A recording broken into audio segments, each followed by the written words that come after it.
announcements quick. Let's see, September 8th, we have Tom Kessler, who's right here in the front row. He'll be talking about farming as well. So that's why I said double header, back to back, Max and Tom. And then also I want to mention that on September 13th, we have Kids Day at the museum. And that's also when the tractor parade food pantry comes through town. So kids can come play and then bring some canned goods, set them off on the side. And when the tractors roll up, you can go watch the parade. So I wanted to announce those two things. I also, before we get into the pictures, wanted to make sure I said right from the beginning that 2 days ago, Max Bade was ordained. So congratulations on that. And we're just going to go through a few slides, actually more than a few, but they're all good. We're going to have some funny stories to tell. And any audience questions, please ask. You ready? Okay. Welcome, Max. Good evening.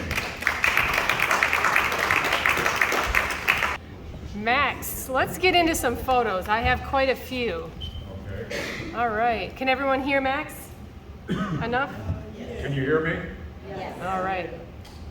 Well, let's start with family. We're going to go back in time a little bit. But no, this is our first house that I grew up in that was on our farm, which actually stood behind our milk house at the time.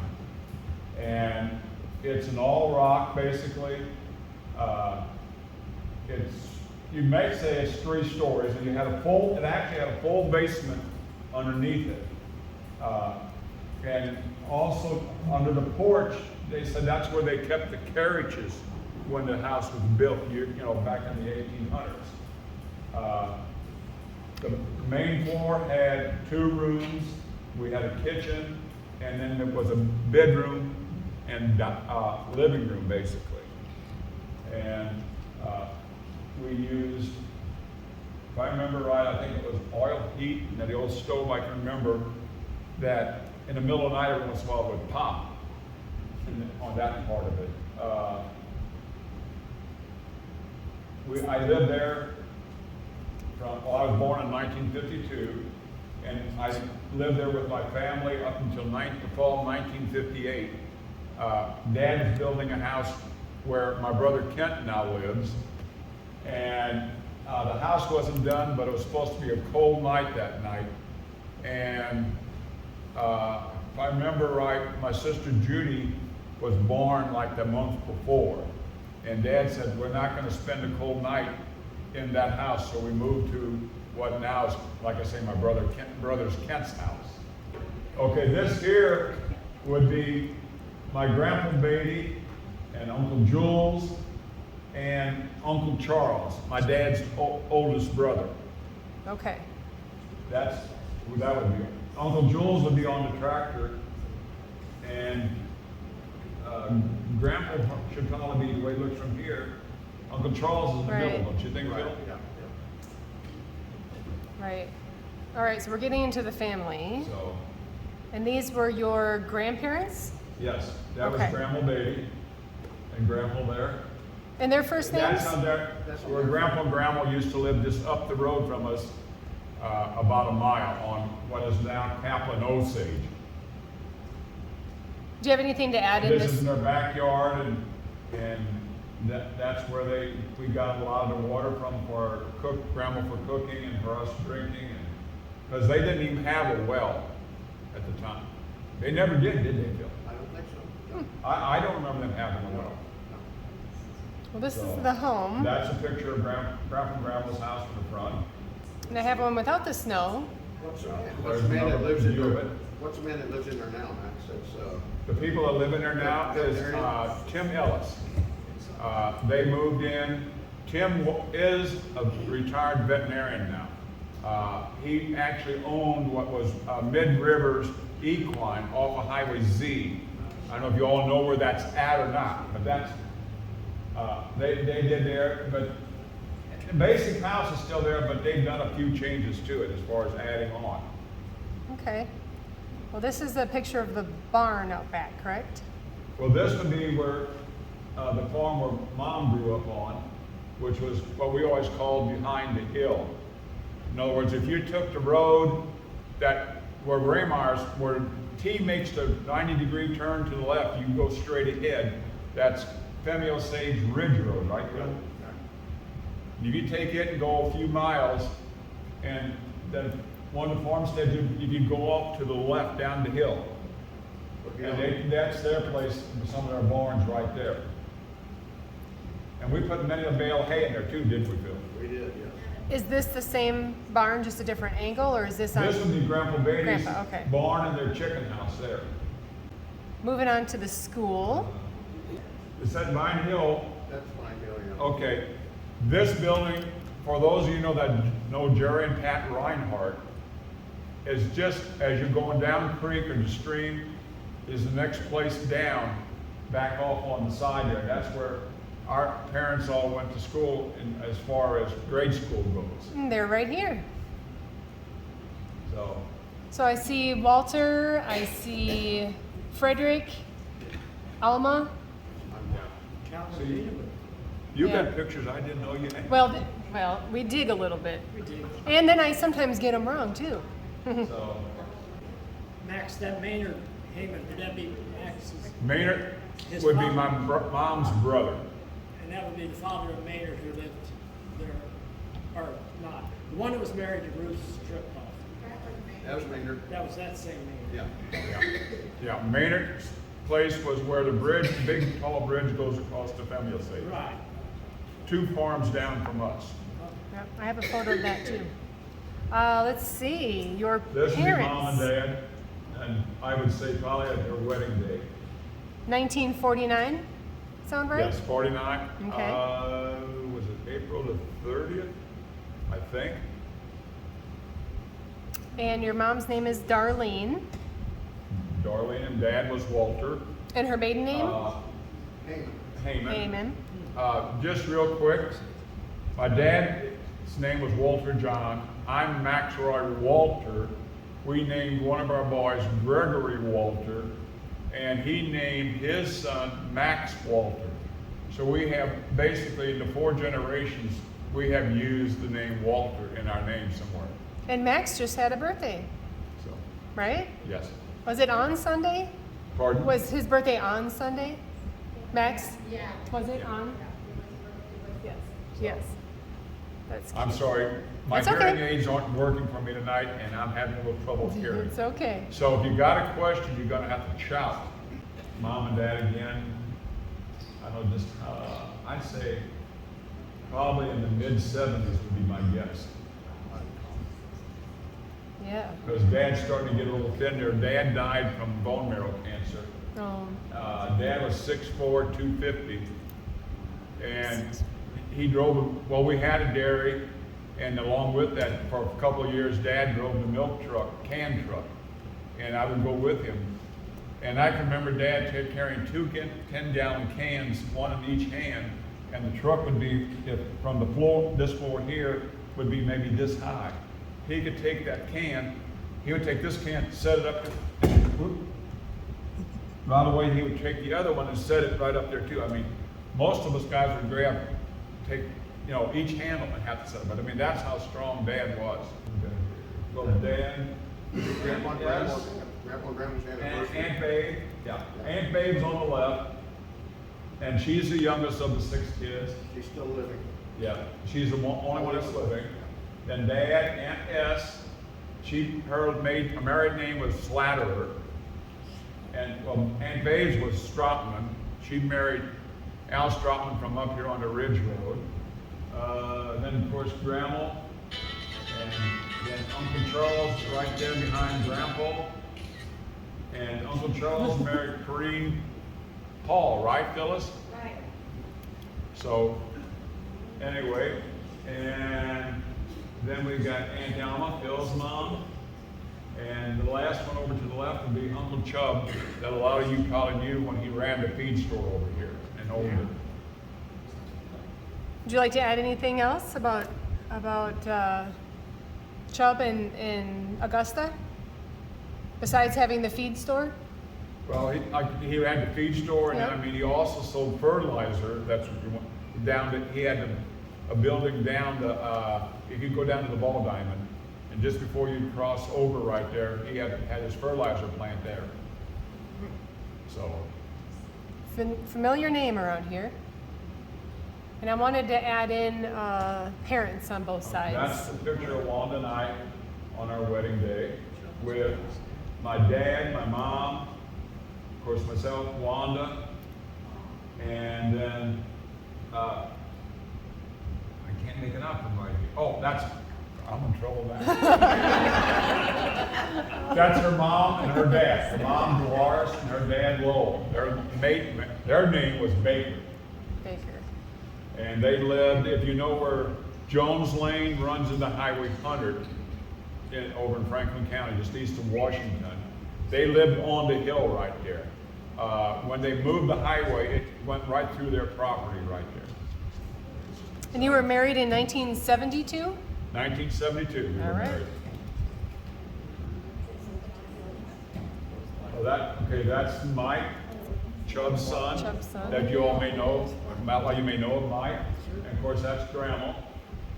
Mom's youngest sister, I should say, Margie, Yeah. that lived next door to us with Grandpa.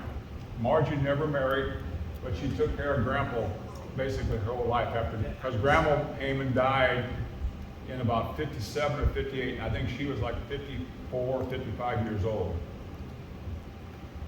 Okay. Well, this would be a picture of Grandpa Heyman's house. The house and the barn you can see right there. They have, That's Maynard's place. Or is that? Okay, yeah, you're right. Sorry, Phil. That's Thank you. Maynard's place. That's Maynard's place. I'm sorry. You're on- Yeah, you're right, Chris. Yeah. There's Maynard and his big barn he had. Yeah. Oops, Yeah. I got I'm that sorry. one wrong. This is correct. There's Grandpa Haynes, yeah, with the white picket fence around. Yes. I'm sorry. No, I'm sorry. And then here's a newer picture. Well, I was talking about Grandpa and Grandma and you switched on I me. did. You have a lot of family. So, So these two pictures of the home. There we go. there's, I guess if you want to call it, the famous Radley Bridge. Why is that? In fact, we're about not quite a mile up from Uncle Maynard. And when people would go across that bridge, you could hear the bridge rattle. And a lot of people didn't like going across I it. wouldn't like it either. Boards would move. They were Yeah. loose and old. It was time to fix them. He did a few years right before he died. And the bridge now, and he did it right. He's got boards running across and then boards long way, so when you drive on the long boards, you got double support that way. Yeah, it's a pretty property. You prayed you'd make it over. Yes. And it didn't always happen. The Yeah. service truck for John Yeah, Deere yeah. broke through it one time. And that part of the property is owned by the Deerbirds. Oh, this, That there, yes. okay. Jim Deerbird bought everything of Maynard's Farm south of the Creek Road. Just have some tombstones here. That's Uncle Chubb there. Or no, that's Grandpa. Grandpa and Grandma, I'm sorry. Grandpa and Grandma, your parents, There's Mom and Dad's. Betty and There's Uncle Ba- Chubb and Aunt yep. Betty's. In case some people may not know, I guess a lot do know, but that's up on the hill above the church there in Femme Osage. Yeah, okay, for those that don't know, Femme Osage's cemetery, if when you're in town, you cross the creek, church is right there, and then you go up the hill behind church, and that's where the cemetery that we use nowadays. There is an old cemetery right along the creek road there, but one reason they moved the cemetery is what I've been told is, and when the water would get high, the graves, the caskets and that would tend to float. Is that right, Phyllis? that's what I've heard, yeah. So, Yeah. So, of course, that's Aunt Margie's there. yeah. Should we go see young Max? Like little baby Max. That was your first birthday, correct? Yes.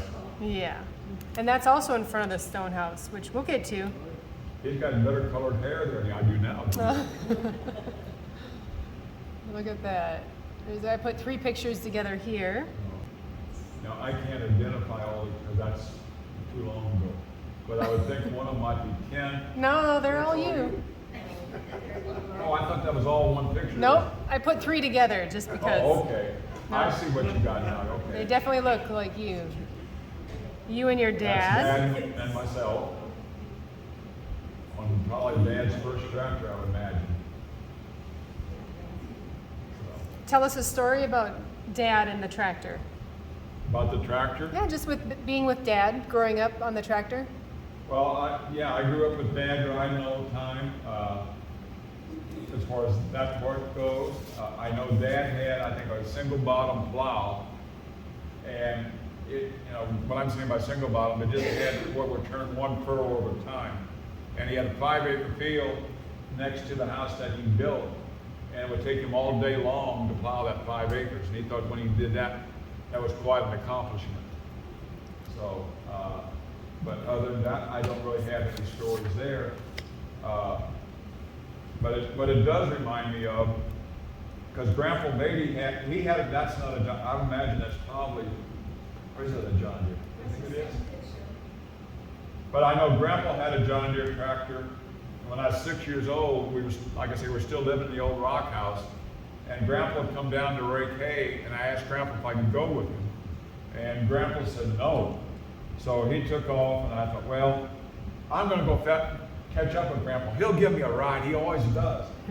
And he got off the tractor, and I had a big smile on my face. He grabbed me, I think, by the shoulder, turned me over, and hit me on the butt. And I ran back home, and I cried all the way. Aw. So Grandpa wasn't my best friend that day. Well, that day. But I had a lot of good time with Grandpa and my dad both. That's good. In my young years, teenage years. So here's a story about This should be myself and Kent. Kent, but there's a story that you guys were going to find a bull. Oh, okay, we're on the sheep there, aren't we? Yes. So Okay. there's a story there. The sheep that we got, what I remember is Dad bought a Angus bull from, if anybody knows, Gordon Coates. Now, that would be years ago, not the Gordon Coates that lives out here west of, does Gordon still live out west of town? Okay, that would be Gordon's grandpa. Lived down in the bottoms, and he sold Angus cattle. And Dad bought an Angus bull from him. What he would mainly use it on would be our heifers to breed them, because our dairy cows, we would breed them artificially. But anyway, Dad bought the bull, and we were along with him, Kent and I. And what I remember is Gordon had sheep as well. And at the time when we bought the bull, he had a little maybe had more than one, I'm sure. But what I remember is he gave us that sheep there that turned out to be a ram. And we played with it a lot, but we also learned you didn't turn your back and bend over. Because we did keep it in our front yard right there, what you see, because like I say, the front yard was fenced off, and that's where he stayed most of the time, what I remember. But I don't know what happened to him, if Dad sold him. I just know we had him for a few years.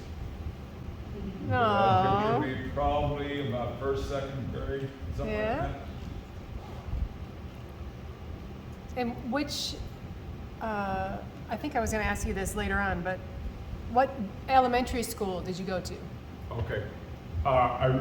For my grade school, I went right down the street down here to the elementary school you were there. at Augusta. For basically about 6.5. We were so smart, we didn't need kindergarten, did we, Bill? Because when my youngest sister started school, was the first year Washington had grade school, or kindergarten. And we gave her the hardest time that they decided you would come along and they needed to add kindergarten to give you some intelligence. So, but no, I spent 6.5 years there, and the reason only 6.5 is in my 7th grade year, Augusta, because we had 1st through 12th, in other words, here in this building, when I was going. The grade school was downstairs, junior high and high school were upstairs. They shared the same teachers. As far as grade school goes, we had 2 classes in a room, first, second, third, and fourth, fifth, and sixth. And we had a good time. I know one time when I got to think about it, either when I was in 5th or 6th grade, I did something. And I don't remember what I did. My 5th grade teacher was Mrs. Nienhuser. And I didn't really like her. In fact, I was sick for about 6 weeks my 5th grade year. And she'd come out, I don't know if it was once a week or a couple times a week, and work with me at home. That's how much I appreciate it. I know I maybe didn't appreciate it then, but I do now. But I did something in one of the years, 5th to 6th grade, and she told me, Max, lay your hands on, at that time we had a desk where if I'm sitting here, the desk was mounted on, your table was mounted behind you. Put your hands on the desk, and she had a ruler, and she took it, she swatted across. Now she didn't use the flat edge, she used it this way. But that was still enough for me to know, you don't do things. So, but that is one thing that I have to remember about that. I can remember going to basketball games when your brother and sister played, And Phyllis. Yeah, Phyllis. Where you at, Phyllis? Yeah, He was you were a- quite a shot, weren't She you, was a Phyllis? tenacious guard. Back when they played 3-on-3. Yeah, because that time you didn't run the full court. You were either offense or defense. Right. So, but I thought they always said Phyllis was a pretty good shot, wasn't she? She played defense all the time. Oh, defense? Okay. Boy, she must have been able to really jump then, huh? Yeah. She was a pest. Aw. So, gonna get mad at me, Phyllis? All right. But, no, it was a good, but I didn't finish telling. In the middle of my 7th grade year, Augusta joined Washington. And what they decided to do was 7th graders and 8th graders, we moved over to the junior high, which at that time was over at Locust Street, which now is the administration building. So we went there for a year and a half, and then we went to the high school, of course. I have your confirmation picture. Oh, this is a confirmation picture, yeah. There in the front, you've got Janice Becker, Denise Heyman, which is Maynard's oldest daughter. Or, I'm sorry, Candace is first, all the way to what would be your right. Candace, and then Schemeyer. Her dad had the quarry down there next to us, and her brother come in with her dad later.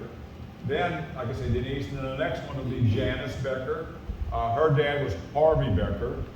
That was just down the road from us, about a mile, maybe a little more. Then, again, starting on the right would be Jerry Reinhardt. Jerry was my best man in our wedding. And then Jerry's parents lived up on Highway T, I'd say probably about a mile from like T and D, something like that, about a mile, maybe a little more. Then the next person would be Jim Caldwell. Jim moved in, his family did, I think probably our 7th grade, when I was a 7th grader. Does that sound about right, Phil? And he had Jim was probably the youngest of 4 kids. And then, of course, it would be me, and then the minister was Reverend Albers. And our confirmation, if you know where the old schoolhouse is in Femme Osage, across from church, that's where we had confirmation, that's where Phil had confirmation. Phyllis, did you too? No, we had it in the parsonage. Okay. But then we'd always get a morning break for maybe about, I don't know, 20 minutes, half hour, something like that. Is that what you guys had too? Right. And we'd go over to Phyllis's store. And we'd go get ourselves a soda and a candy bar for about 15 cents total. This one's hard to see, but it's maybe TILIW-Max by the milk house. Yeah, that's the milk house where we milk the cows in. This is the front part. is where we kept the cooler, bulk tank to keep the milk cold. And so you got So- a couple of grain bins there that we kept grain in. But yeah, this is probably, I would guess, this might have been my junior or senior year. Because I think this photo probably was taken for something with FFA, more than likely. Okay. So, since your teenage years in this photo, you asked me to remind you about the beer story. But what now? The beer. Not in the photo, but Max, you asked me to remind you about the beer story. Which, I'm sorry, Beer. Here. oh, Earlier. beer story? Yeah, Oh, there you okay, go. that come a little later when I went on to college. Okay, well, that's close enough. You want to hold off on that for a little bit? No, I think you should tell it. Okay, anyway, I went to Mizzou for a year and a half. The first year that fall, my roommate and I decided to see who could down a 6-pack of beer the fastest. Well, we weren't old enough to buy it, so we had somebody else in the dorm buy it for us. Well, I downed my 6-pack and one of his before he did his 5. And about a half an hour after I drank that 7th one, I mean, they talk about big heads, about noise. When I'd lay in bed, I actually found if I put my foot down on the floor, the bed didn't spin. Sam, I'd close the door, and I'd sound like they were tearing the building down.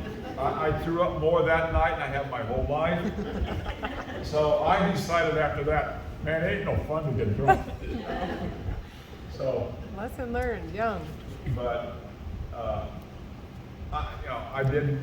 I went, like I say, for a year and a half. The main reason was that January, my dad was building one of our barns, and what he was doing, what we would do, take on a post, a lot of times if you were gonna put another board on there, you would take and you'd chip out the board so you had a flatter surface to nail the board onto. And Dad was chipping that out, and a piece, he would take like an axe, or not axe, but probably a hatchet, and then a hammer, and hit that hatchet and drive it through, and to break that out. And when Dad was doing that, a piece of metal from one of the hammers went in his eye. And the doctors said he couldn't do anything. And I think, if I remember right, school had just started that January when this happened. And it was about 4.5 months before we were going to get married anyway. It was in '72. And I just decided, I've had enough of school. I'm ready to go home and work. So I quit school and went to work. And while Dad recuperated there in '72. So we jumped ahead a little bit, but I threw a picture of Washington School in there for you. You were class of 1970? I graduated in 1970, There you yes. go. But we also found some awards and news articles. Yeah, And the I was FFA. fortunate. FFA did a lot for me, which is Future Farmers of America. And through it, I felt more about leadership, about agriculture. I got different awards. I'm not for sure just which one this is. I was fortunate enough to get an award for dairy farming in high school, for, I think it was crop science. Mm-hmm. And then the big award, what you got, you were a green hand, basically your first year, second year, and third, fourth year, you were basically what they call the chapter farmer. And then you would apply for what they call a state farmer, where you got an award for that, and you were a state farmer. And then if you were really fortunate, after you graduate from high school, usually about, well, I got this when I was 20 years old, right after Wanda and I had married. Well, I was 21 because I was 21 when I actually got the award. It's the American Farmer degree. And at the time, I think there was like 400, 500 of us got the award, but we had like 40 or 50,000 people or students in FFA. What I remember about that was we went to Kansas City to get the award. Our oldest son was born on October the 2nd. The award that I got was like the first, well, it was held during, what was the big bill in American Kansas City? Royal. American Royal. That's when we were up there for the national convention for FFA. And the doctors had told Wanda she shouldn't walk steps. Well, we walked steps and carried our first son for this award. Oh. I know one of the presenters at the time at the state level, his name was Jerry Litton. Jerry was a Charolais breeder up around, was Moberly, Mexico? Chillicothe. Chillicothe, okay. Yeah. And Jerry is one of the presenters, and he did it one year, and the next year he presented it to me again. And what amazed me about this man was, he met me once. And when he met me the second time, a year later, he talked to me like he'd known me, I won't say all his life, but for quite a while. And you know, unfortunately, we know he ran for Senate and was unfortunately killed in that airplane. Oh. But that man, you know, with the way he can just remember who you were, that just really impressed me. I think that's all I can say about it. Yeah, no, that's good. Good, Ed. So, talking about your wedding, here we go. Yeah. Our wedding announcement. And let's see, we talked about the year. And you guys were married in St. John's Church? We were married at St. John's Gildenhouse Catholic Church over there, basically what is considered Villa Ridge. And we had our wedding reception as well in the church hall. And should I tell about the story? Yes, that was next. Okay. Our wedding night turned out to be quite an experience. Be careful. Well, we had a good time, and that throughout the night. I don't think, Wanda, that you and I missed hardly a dance that night, did we? I mean, if we weren't dancing, somebody else was dancing with us. Anyway, it got time to go home, and like I say, we were down there at church at Villa Ridge, and drove home. At the time, we rented a house just north of our home to Edwin Bach House, in case anybody remembers. Edwin had passed away, if I remember right, and their house was sitting empty. To go back to Edwin's house was probably, I don't know if it was a half mile, but it was a strong quarter mile. But you went through a woods, probably, I don't know, 200-300 yards long. And I turned in the driveway, and I no more turned in. Here was a dang tree laying across the road. Okay, got out and moved it. I went maybe another 100, 150 feet. Another tree was across the road. And I think I ended up moving 5 or 6 trees. Could be. Anyway, did that. We got to the house. I got the key out. I went to open the door, and I think there was something behind the door because it didn't want to move. And through all this, I was going to reach around and turn the light switch on to see, and I was going to pick Wanda up and carry her across the threshold. That never happened. Anyway, we got looking around the house, and there was other light bulbs were screwed loose on lamps, and I don't remember just everything. But two other things that really stick in my mind was when we got ready to go to bed, we threw the cover back, and it was full of Rice Krispies and whipped ice cream. So who did it? And I kept thinking, the other thing too that I can remember, and I'll talk about it, was I wanted to use the bathroom, and somebody put saran wrap on the seat.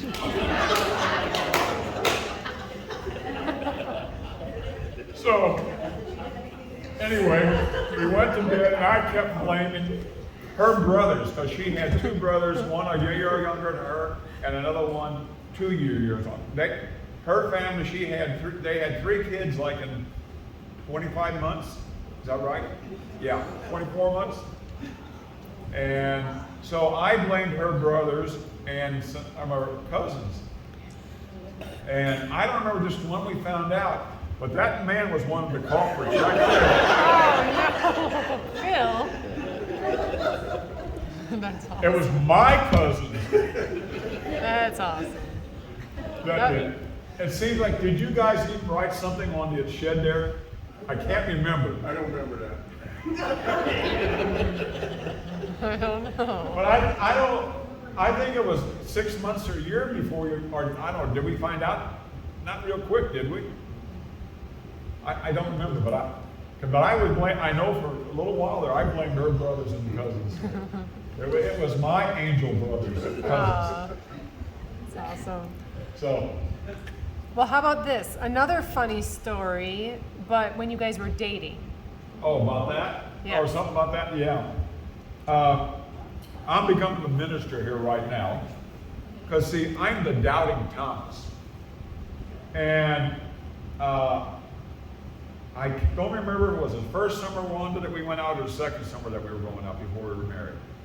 But my parents and Kent and Judy and Joyce went on vacation. And I stayed home to do the milking and feed the hogs and that.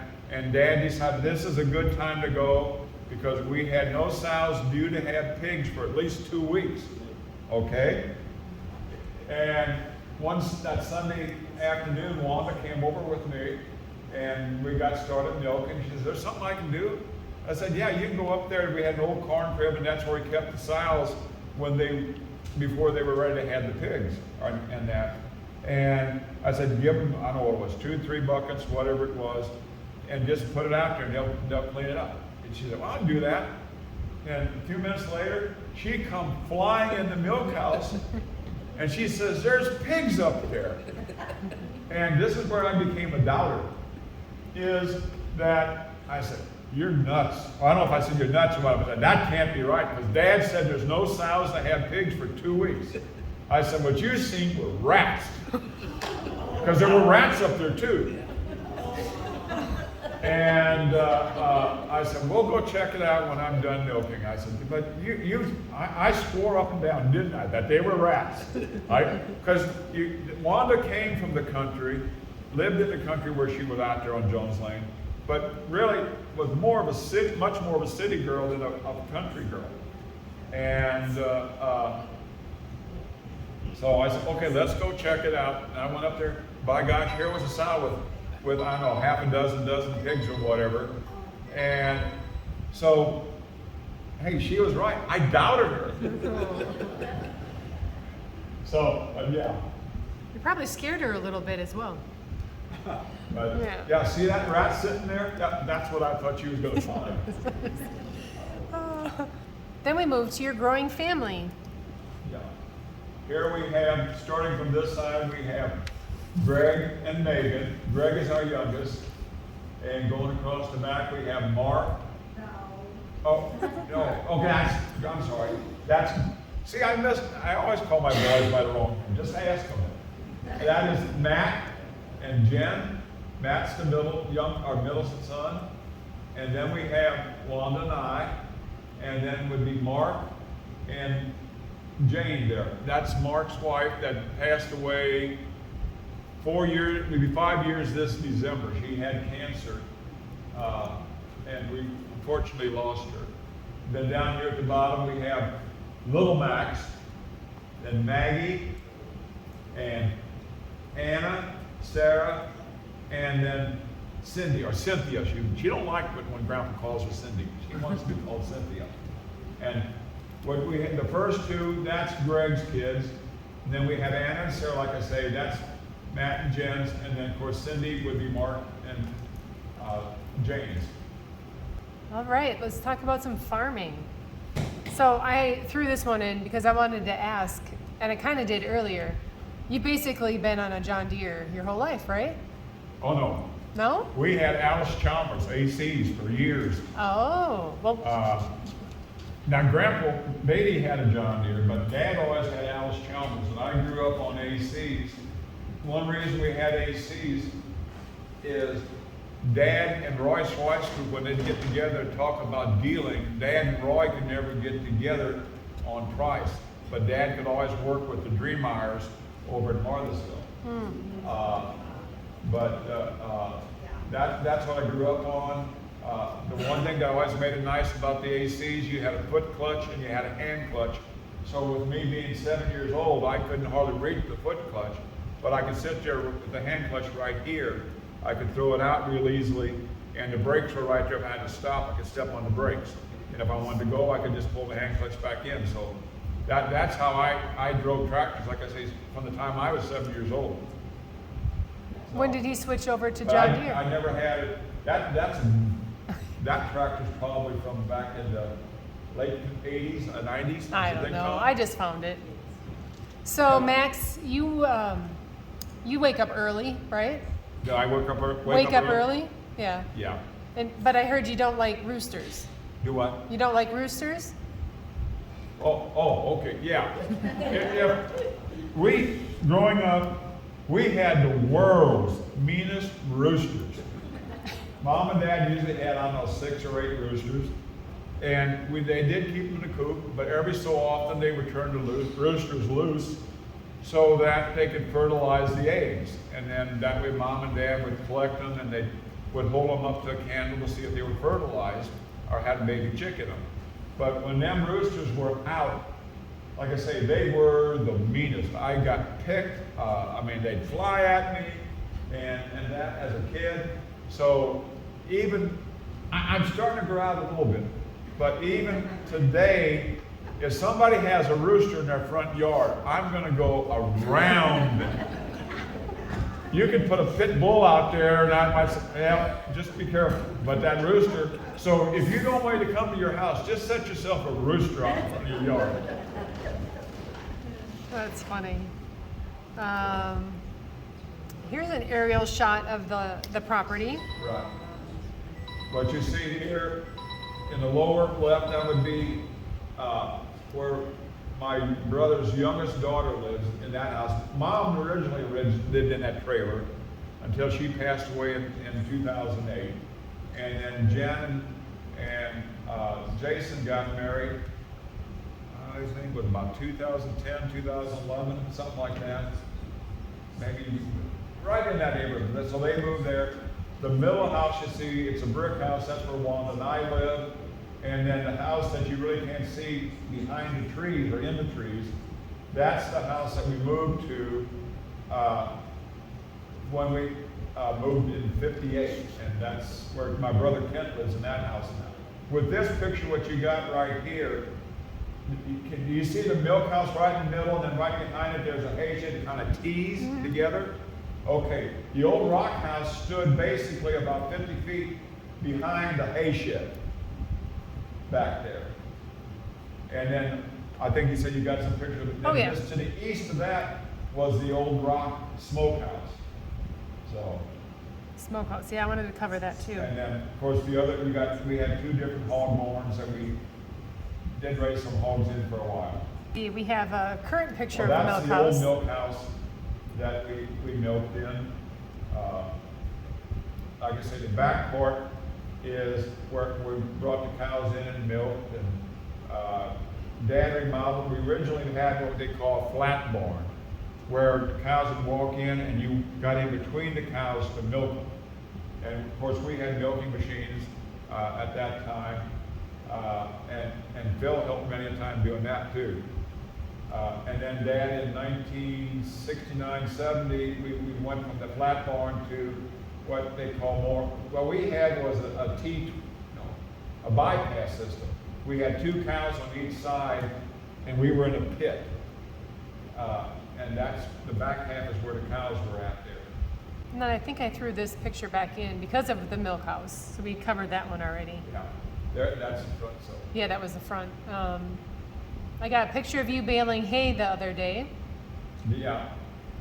This picture Angela took the other week I asked her if her grandson Peyton would like to ride with me. And so I called her that, I don't know, that day or the day before, and said, hey, I'm Something gonna like bale that. hay. And so she came out, and her grandson Peyton is in the tractor there with me, watching me. And I showed him how we got a monitor on there that tells me how the bale's forming, how big it's getting. It tells me when I gotta stop, so it can put what we call the net wrap around the bale on. And it's, I told him, you watch me do this a bit, now you can I'll turn it over, and I'll go take a nap, and you can bale. And that's fine until you get on the hillside. Yeah. Right, Tom? You get on the hillside, them bales tend to roll a little bit. Because I have built a few bales in ponds down at the bottom of the hill. Uh-oh. Not meaning to, it's just, I know one time I dropped the bale on the flat side of, there was a hill and it was flat, and I backed, oh, that's a good place to drop this bale, it's time to drop it. Well, I dropped it, and I happened to look around, and next thing I see this thing going like this, down the hill, faster and faster. Oh, no. And then there was a terrace across at the bottom, right before they got to the pond. It hit that terrace and went up in the air probably 10, 12 feet and went into the water and went splash. And the landlord was there, and he took a rope, he went, dove in, put a rope around it and pulled it out with the tractor. So, Nice. but I don't try to, but and it'll do it at the weirdest times. You think, oh, this is a good spot to drop it, No. and something happens. Well, So, it was a good day. Moving to the stone house. okay. I have This is some- more of our stone house. And as, a while ago you couldn't see it, but there you can see the entrance down here at the bottom to the right of the building, where you can go into the basement, and then you had basically, if you want to call it the garage or whatever, is where they kept the carriages when this house was built. And so the back room, what I understand, to the house was added on, and that was our washroom where Mom washed. That's where we took our baths in the good old wash tubs. And Mom and Dad would get, because there was, if you look, well, it's not, you can't really see it anymore because this is older, but the cistern was right there, where you can kind of see a gate going across the door. Right there is a cistern, and that's where Mom would pump her water out for the washing when we first started. And then we did, with having a dairy, we had to have a well for quality water. So I do know Dad eventually piped water into the house, but she still used a Ringer washer for, I know Mom didn't get a regular what I would call a washer like today until we moved into the house that Kent had. And now you can see the other building, that's the old smokehouse that I've been talking about, that stood there. And we actually converted it into a farrowing house for our sows, and we could get, I think it was 4 farrowing crates in there for the sows to have their baby pigs in. So, but that's what we used it for at the last end, so. And then I think jumping forward, this is what it looks like without the house, but farther back. Yeah, this would be from like the back of Kent's house looking out. And then this is kind of more where it would have been, Right, up on the in hill. other words, that's what we're trying to show there about where that feed trough is. Into the hill is where the old rock house stood. And the old rock house today is a pile of rocks. I don't know if anybody knows Crosby Brown. He lives on Old Highway 100 and the S-turn right there. Well, just before you get to where the elementary school is now for Washington School District. He's on the north side of the road there. And the other day I did some brush hogging right across from the Crosby place. And when I got done, I stopped in. I thought, well, I hadn't talked to Crosby in, gosh, a long time. I thought, maybe I'll see how he's doing. Well, his Miss Brown came out, and I asked her if she was his daughter. No. Well, you're his wife? No. I just happen to be a good friend, and my name happens to be Brown too. She lives in the house. And so she told me it's her goal to reconstruct the house that we have. She told me that too, so You had given me a photo looking through the linen and you said you liked this picture. So, but what you can tell that we had an old barn that stood next to the milk house right there. And that's where the cows in the wintertime would lay to stay dry and warm and that. But we stored our hay at that time in the hayloft there.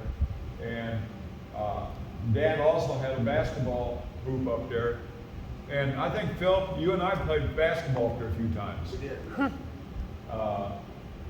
But one real quick thing I got thinking about, in 1967, the Raymeyers got out of the dairy business, in case you didn't know. They did dairy at one time. And they baled a lot of alfalfa hay. And that fall, they baled the hay. Dad bought, I don't know, a couple thousand bales from them. We were going to put them up in that hayloft of that barn. And so what we did, we ran an elevator in there, and then at that time the church had what they called the Brotherhood men's group. And Dad that fall had to have back surgery, and so Kent and I did all the milking for 6 or 8 months, morning and night with school and that. But what I'm going to say is we needed the hay, and Dad had bought it, and the church brotherhood got together with about, I don't know, half a dozen trucks, something like that, and probably, I don't know, 20 guys, something like that, don't you think, Phil? Yeah. And what they did, they would take, of course, all of them went up to Raymeyers with their trucks, would load one truck at a time, then they'd go down and they'd back up to the elevator and run all the hay in there. So the men from the brotherhood had filled that barn for my dad that fall to help us out. One just real quick, my uncle, Maynard, was a cat lover. And with a dairy, we either had 30 cats running around there or 10 cats. And then it would just go up and down, because a lot of times when you had that many cats, you'd get distemper. Tom, did you ever have trouble too? Yeah. Or did you ever have a cat crawl up on the motor of the milk truck? Yeah, that doesn't work too good. And because the milk hauler would turn his truck off, well, in the wintertime, that was a warm place for the cat to go. And he'd get back in there, nobody knew the cat crawled up on her. He'd start up and all you go, meow! Poor cat, it sounds cruel, but it happens. So between the milk truck driver and the step, like I say, it just, cat's population went up and down. But when we were putting the hay in the barn that fall, I was standing beside there. One of the cats was right there where the truck was going to back up. Uncle Maynard was a cat lover.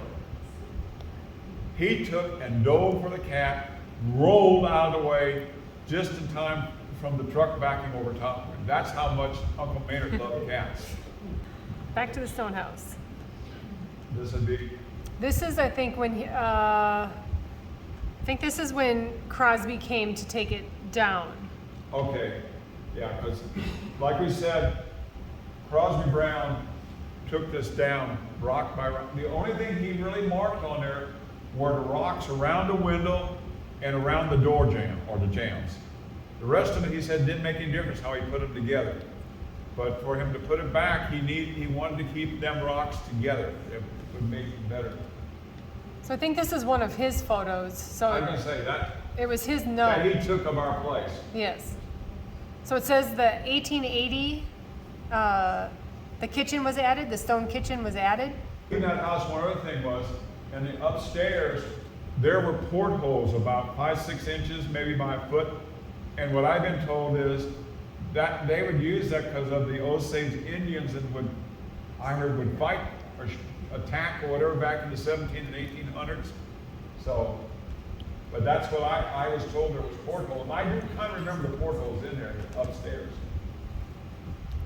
And the house had 2 chimneys. Yeah, but we never used them though. At least I sure don't remember.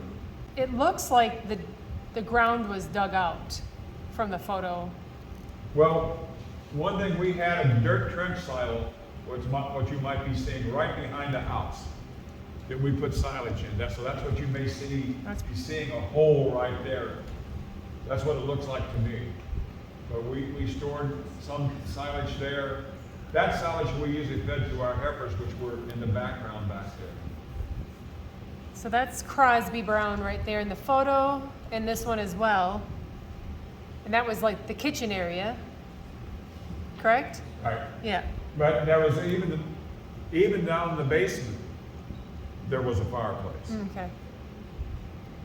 And he said it took 7 years to take it down, is that right? Yes. So, okay. And then if anybody remembers Leroy Eggert by chance, Leroy was basically his slave. I mean, Leroy got paid, don't get me wrong, but Leroy, he worked very hard in doing what he did with all them rocks. Crosby did have a skid steer, but even there, a lot of times Leroy would have to take and pick the rocks up and put them into the bucket, because I think Crosby didn't really want to damage them anymore. Well, what you said earlier was correct. There is plans to, oh, sorry, here's the photo. Hopefully you guys can see that, it's kind of dark, but Crosby does. That's what he's hoping to look like. So this is a painting that someone had done for him, and it hangs in front of him in his living room. Now, don't he have some other rocks other than the one he got from us? That part I don't know. Because to me, this looks like there's more rocks in this drawing than what was in our house. Possibly, because he did many buildings. But so the one on the right is what he lives in now, and that's the green home from St. Charles area that he took down, dismantled, and built up on the cliff here for his parents to retire in. Then there's an addition, which is the yellow part. And hopefully someday the stone house that you lived in will be built on the left. So this is just his dream of finishing that. So right now it's not. The stone house is not put up yet. But. So I'm glad that Tracy made a comment to you and got to meet you, because she's told me that she's gonna put it back up. The foundation's there, but that's it. You know, he also has the blacksmith shop from Augusta. That's another one we're going to try to get back up. So, anything else about the stone house? Not that I can think about right offhand. Okay. I can remember somewhat of my childhood in there because I was only 6 years old when we moved. So, you don't remember a whole lot, but I do remember different things. Like I say, the woods, well, it wasn't wood, but I remember that stove at night, the top would scare me. And I remember taking baths in that back room. That was also our bathroom, where we didn't have running water. So even when you went to the bathroom, you did it that way. So Yeah. All right, let's move over to Femme Osage. Here's an aerial shot that I found. I like that. But an aerial picture of, you can see the church right in the middle. And then some of the houses Oh, here. sorry, There's a picture of the front of the church. front of the church. And I figured, I didn't know. I'm pretty sure the gentleman should be Herman Garlics. It is. Herman Garlics is the pastor that started our congregation. And for those of you that don't know, our congregation was established in 1833. At that time it was evangelical, and we had the distinction of being the oldest evangelical church west of the Mississippi. I say church, I should say congregation. So, and then for me, 2 days ago, to be ordained in there means a lot. Back to that previous picture, the Garlics house up in the upper right. People keep asking me, is that still around? I was going to ask, so I don't know. What about the bell tower? No, the house, the pastor's house there. Oh, the pastor's house today? No. The one that's in the upper right. That was, Yeah, that should be the pastor's house. What was the pastor's house? Yes. That's not there. That was up behind the church, wasn't it, Max? Yeah, up behind the church and behind the parsonage where it is now. if you know how the road goes up to the cemetery, it would have been just on the other side of the road. Phyllis, Oh. would you agree? There was a house and a barn up there, wasn't there, Phyllis? Well, the barn was down the valley, But the house was up on the hill. on the hill, Yeah, but they were all behind the church, going both behind the church. up that valley. That So- came up Sunday as a question and I couldn't answer it, Oh, well, so. good, Kathy. So, and the first church was basically a stone church. I'm not sure exactly where it sat, but it had to sit in that same vicinity. I think it sat probably behind our church today. Phyllis, can you help us out on that? No, I wasn't around. There's a great map in that book though, but But Yeah. the original church then, once we built this church, was taken down, and the rocks from that church are now the schoolhouse across the road from church. So this was on Sunday. Yeah. Picture of my ordination. Yep. The video is on the museum website or the YouTube site right now, if anyone would like to look at it. The laying of the hands is supposed to help the Holy Spirit pass through them and just give you more strength as you sit there. And with all the people doing that, I feel today that I have more of the Holy Spirit. Or let's put it this way, I'm allowing the Holy Spirit to be with me. You know, He's always with all of us, but we got to allow Him to come to us. And that's basically what that's supposed to really represent there is all the ministers and the family, and even the people in the back of the sanctuary were, I couldn't see, but we're supposed to be laying, if Phil was sitting next to somebody, you were supposed to lay your hand on to the next person, and it kind of like make a big chain out of it all, and we all were connecting and passing on our faith to each other. So, but everybody you see there are ministers from, they came from St. Louis, and friends from Kansas City. I don't know if we had any ministers from Kansas City out that way, but they're basically from the surrounding area. The gentleman sitting right in center in front of me is 100 years old. He turned 100 years old the 29th of July. He did the sermon in my ordination. We became very good. His name is Carlton Norton.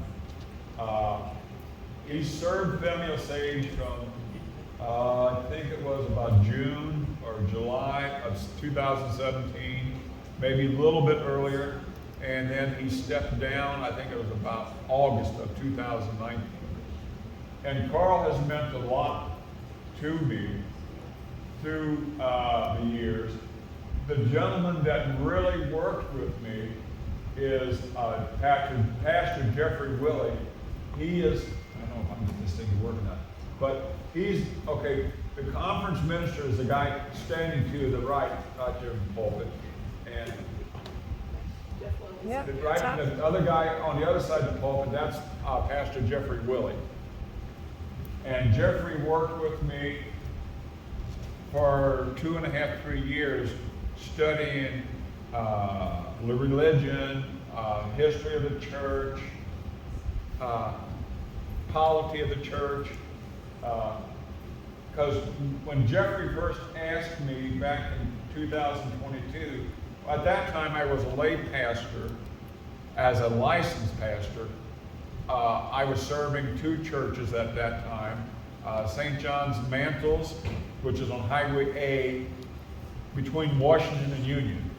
And then also St. John's Casco, which is about 5 miles north of Beaufort off of 185 to the west. The 2 churches about 12 miles apart, and I do Casco at 9 o'clock in the morning, and 10:45 I do Mantles. And anyway, that January of 22, Pastor Jeffrey asked me if I'd be interested in becoming ordained. And my immediate answer was, because being licensed, as long as it happened in one of the two churches, I could marry anybody, I could give communion to anybody, I could confirm people. What am I missing? Oh, and funerals too. I could do funerals, as long as it was in those two churches. And so I said, Pastor, I'm doing everything an ordained minister's doing, except it can only be in those two churches. And I started thinking about it a little more. And the thing was, I always liked helping people. And at that particular time, there was a lot of churches in the areas, UCC, United Church of Christ churches, that did not have a pastor. If they did, it was more of, and because that's how I started out, what they call a supply pastor. You'd come in on Sunday morning, you'd do the service, you'd say hi, and you'd go by. And that was fine, but that wasn't for me. I wanted to know more about the people. And so I think Jeffrey may have asked me one more time or something like that, and I said, yeah, I'm interested in doing this. So by being ordained, then, yeah, I could still, as a licensed pastor, I could come, if a minister wanted to go on vacation, I could come and visit people at home or in the hospital. But if they wanted communion, there's no way I could do that. And so, and there's other things as a ordained minister, you can do so much more for other people. So I did, that's how I got started with Jeffrey. And like I say, Carl has helped me a lot. There's a lot of these ministers that you see there. And actually, the lady that got me started into the, I feel I've been ministering my whole life. I may not be up at the pulpit, but I felt like I was always helping people. But I talked to this young lady. She's right, well, actually, she's just to my left, the blonde-haired lady. See her right there? Her name is Donnie Dreamer Showers. And Donnie was at Femme Osage as supply pastor for about 7 or 8 Sundays. And Wanda and I got to know her pretty well, and her husband, he came out too all the time with her. And I said something to Donnie. I said, Donnie, I feel I need to do more than I'm doing. And I went with her one day, and Wanda went with her one day, because I told her, I said, our shut-ins, homebound people, are being neglected. They're not being seen like they should be seen. And so she went with, well, like I say, Wanda one day, and myself a second day. And after watching, Donnie didn't know these people from anybody. And the concern and the love that this lady had, just kind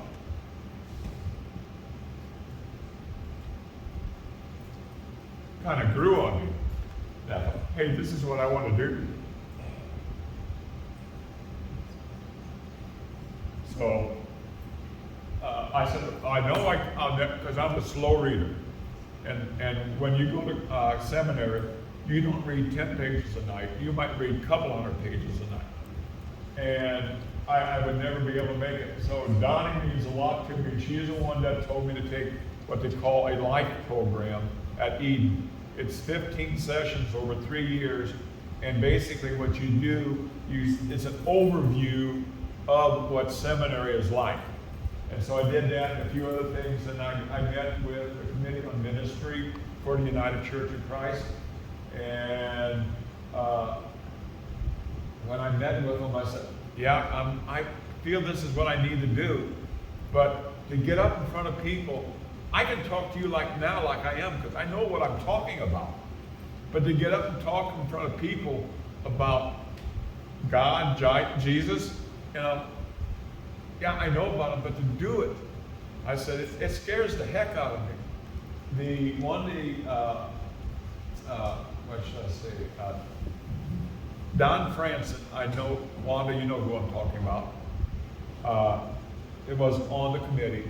Don turned to me and Don says, Max, I told Don, I said, hey, I'm scared to death. He said, Max, just get out and do it. And so I did. My first sermon that I gave was at the young lady in the white, just the second lady from Carl in the all-white robe. Her name is Rhonda Winters. I preached at her church for the very first time.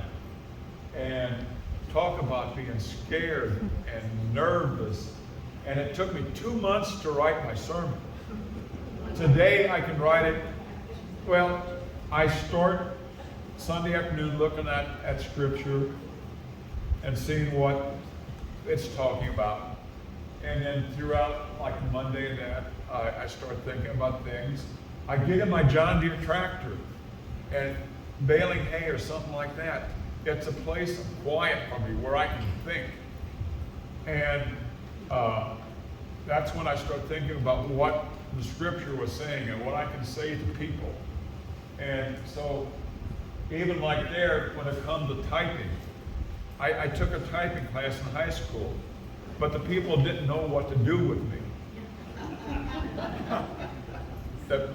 My teacher was a great teacher, and she had no idea, well, Max, since you're missing this, you got to do this. I took the class, I think I got a D- on it because it was based on speed. So what I do nowadays is I voice type my sermon as I'm putting it together. Now I still got to go back and change the punctuation and different spelling that it got that I don't want. But that's what I do. And now today, if somebody would say, Max, I need you to do a sermon tomorrow, say, or maybe not tomorrow, but the next day, I can do it in a day's time. So I am growing that way. So That's good. yeah, that's the stole. It's a custom that, because before you're ordained, I could wear a robe, but I was not allowed to wear a stole. So once I was ordained Sunday, then the associate conference minister, he picks out the stoles for the people. And his name is Damian Glake, and Damian knew that I liked John Deere tractors. So I don't know if you can see it or not, but there's John Deere on there, there's a couple tractors. So that's the robe that the Eastern Association gave me. So It was neat. It was neat. And then you you know, had. it's my first stole, so yes, I'm proud of it. And yeah, with being a farmer and liking John Deere tractors, yeah. It was fitting. It's going to mean a lot. And then I will say all three of my churches, my home church and two I served, they gave me 2 stoles. And what's nice about those stoles, they're reversible. So I got a red and white and a purple and green, right, Wanda? So that way I can wear the color stole for, right now we're in what we call the green season. So I can take the stole that's green and white and put the green side out. So we had cake and we brought meat trays. When we asked the grocer, we said we're going to have about 120 people. Well, we didn't miss it by much. I think we had around 100 altogether, the way we counted people signing and things like that. You need 5 trays, wasn't it?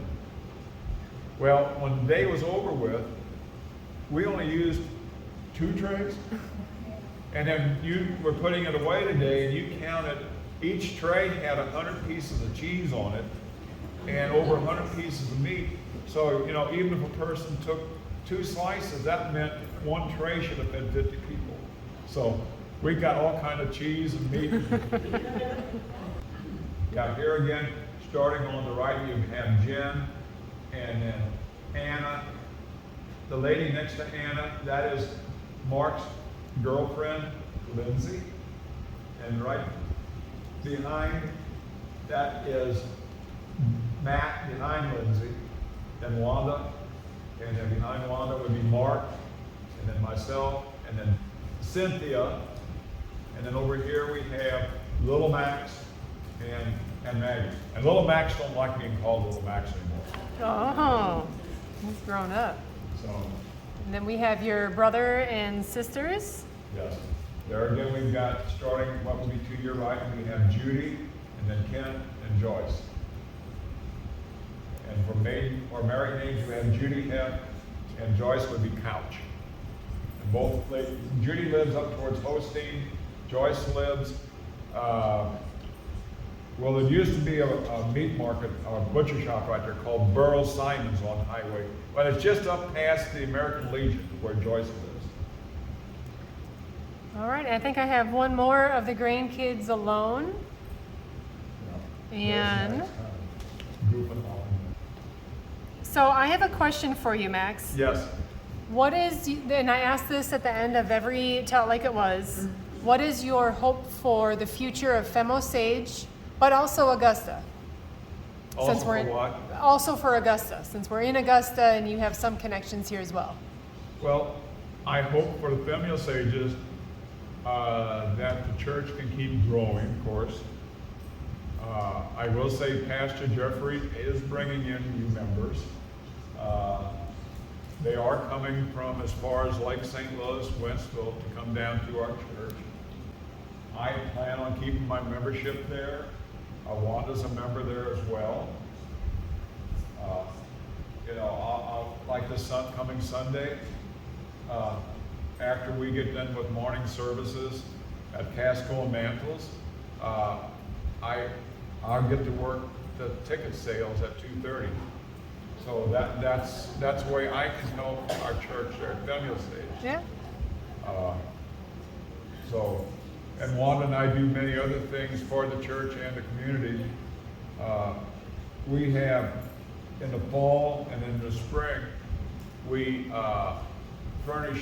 we take turns with the United Church Christ of Churches, which are in the area, which are Ebenezer, Augusta, Defiance, St. Paul, Faith, Wentzville, let's see, St. John Kaplan, St. Paul, Marthasville, Hosteen, and of course Femme Osage. What we do twice a year, we take meals to the homebound or shut-ins, and we normally deliver somewhere between 50 and 60 meals each time in the fall and the spring. And this is another way to serve your community and help them. And the people enjoy the food, but they enjoy, because we try to tell the people, don't just, here's the food and leave. We try to tell them, take time to talk to them. And I know several years ago, Wanda and I took, and I'm sure a lot of you know her, Mildred Henna, that lives out here across from Tom. And Mildred lives, was it a good mile back in her, Tom? Basically, yeah. Anyway, we do what we, at that time, and we still do, it's called Faith in Action, but we did more things. And we said, well, we'll take it to Mildred. Well, we got away from Marthasville at the time, I think about 6:30, we got to Mildred's about 7, and she said, come on in, sit down. I think it was either 8:30 or 9 o'clock before Wanda and I walked out of that house. But she just wanted to talk, and because Mildred knew us, well, Boob hauled cattle for us for years, and we went to slaughter to market and that.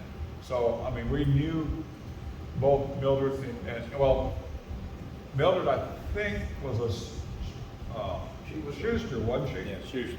Yep. Yeah, So, and that we're Schusters that were members at Femme Osage too at one time. So there's that tie. But that's how people just, yes, they enjoy the food we bring them, but they really look more to the fact that they can talk to somebody else, you know, like Mildred, yeah, she's seen her son Larry maybe on a daily basis, but you all know talking to your relatives is one thing, but if you can talk to a stranger, means more sometimes. Yeah. So, Well, speaking of the church suppers, it's a good time to plug the annual picnic. yeah. So- Like I say, that's coming up this next Sunday. Serving is from 11:30 to 6. I hope you enjoy your meals. And we're still raising money for the bridge, correct? Do what? We're still raising money for the bridge?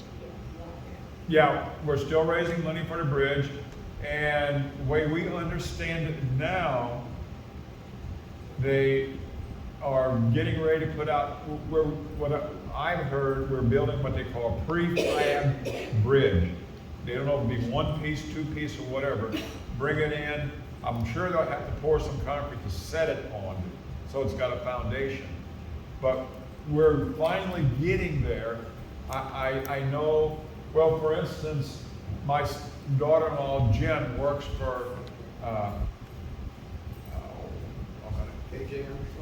KJM Understall.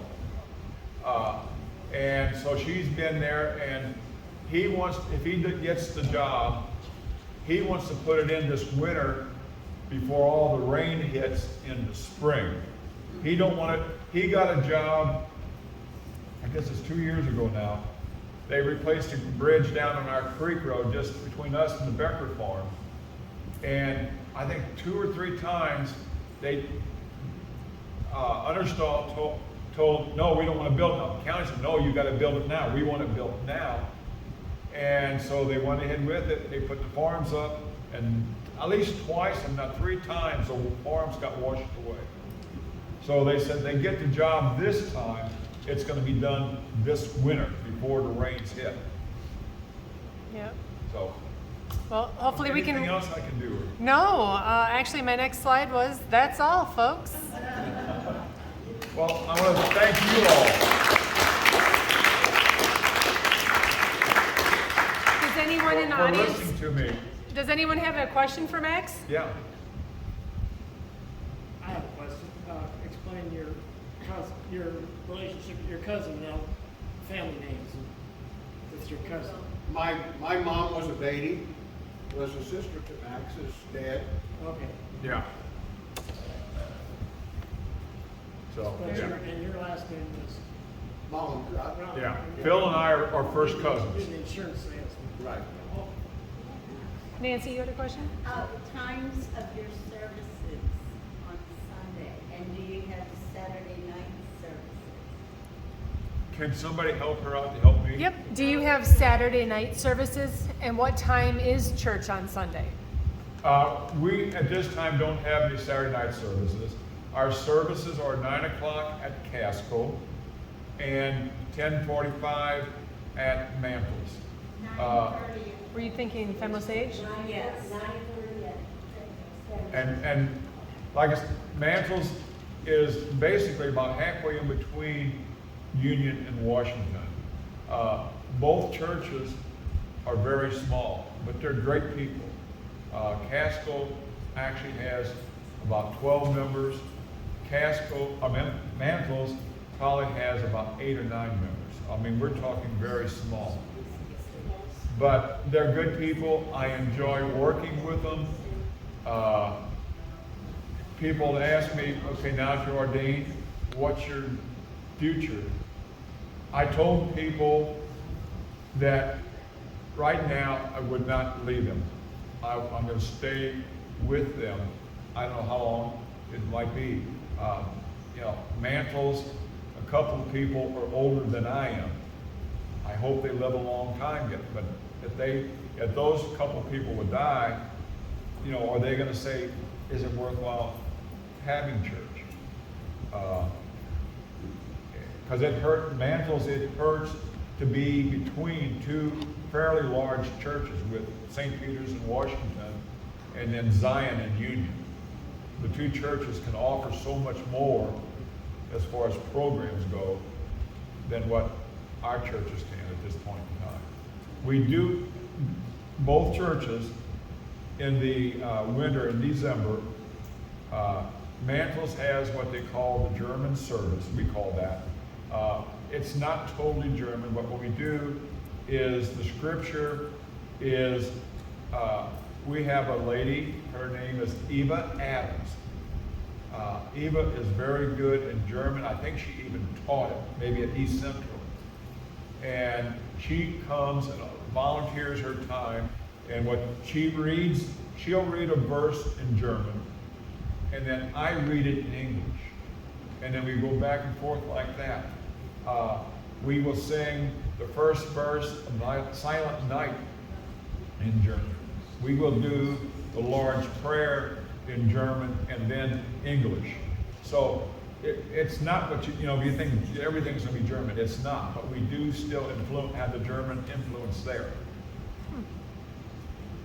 Casco, we do put on, really, the youngest person in our church right now he just turned 16 this spring. But we have a young lady, his mother, that grew up in the church, and she basically puts on a Christmas program, and there's kids come from around the community from other churches, and they'll come that day, and they don't have any speaking parts normally, but they do different acting things as somebody's reading something about it in scripture or whatever. And so we have basically a Christmas program play, and that's that way. That's on the Sunday evening as well. So that's. Yeah. Any other questions? Anything else? No? All right, Max. Well, again, thank you all for listening. Yeah. And I got. Thank you.